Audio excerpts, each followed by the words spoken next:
The Elemental Princess.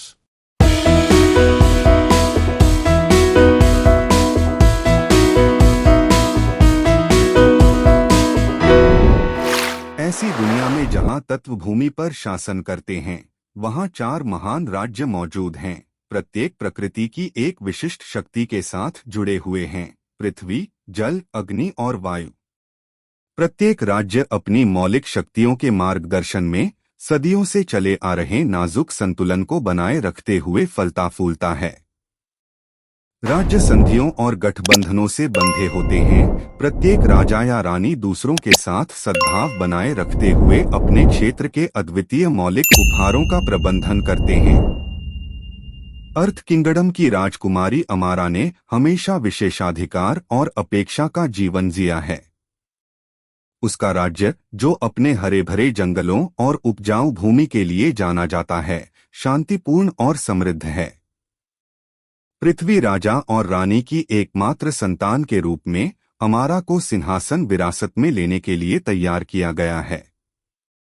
उसके 16वें जन्मदिन पर उसका जीवन नाटकीय रूप से बदल जाता है, जब उसे अपने परिवार की प्राचीन विरासत में छिपे एक रहस्य का पता चलता है, एक रत्न जो सभी 4 तत्वों की शक्ति रखता है।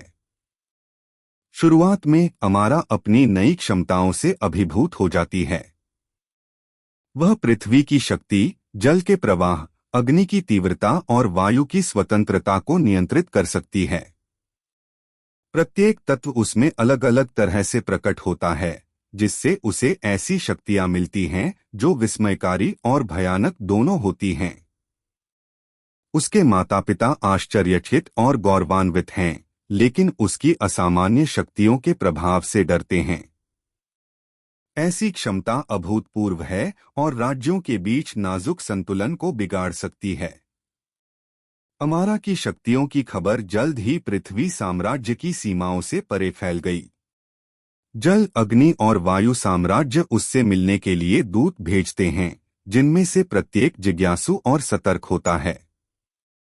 वाटर किंगडम की दूत लायरा नाम की एक बुद्धिमान और सुंदर महिला अमारा को अपनी शक्तियों पर महारत हासिल करने के महत्व पर सलाह देती है।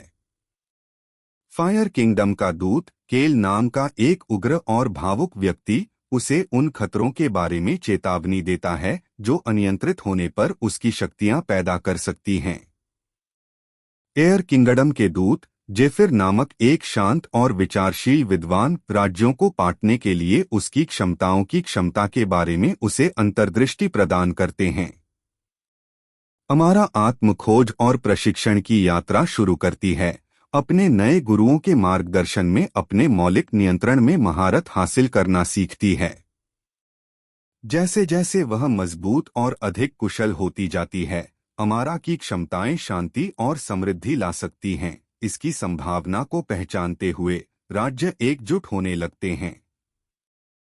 हालांकि जब दुनिया के भूले हुए इतिहास की गहराइयों से एक काली शक्ति उभरती है, तो सद्भाव टूट जाता है।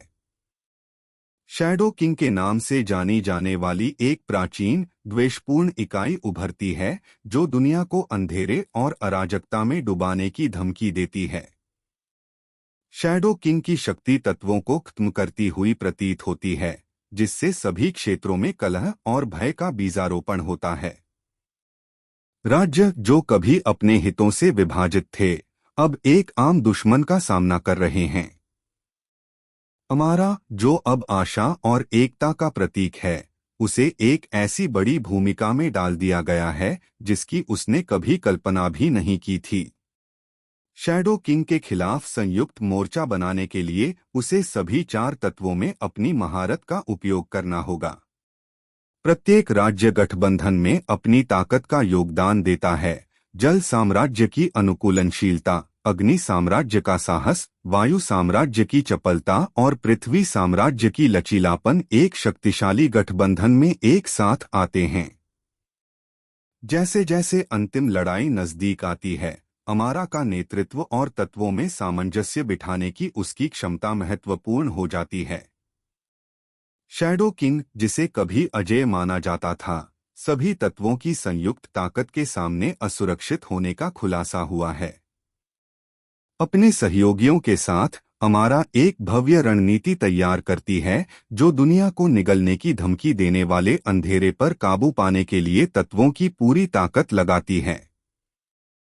अंत में छाया राजा पराजित हो गया और राज्य न केवल संधियों द्वारा बल्कि उद्देश्य और एकजुटता की साझा भावना से एकजुट हुए। अमारा अपनी नियति को पूरा करके शांति और सहयोग के एक नए युग की स्थापना में मदद करती है।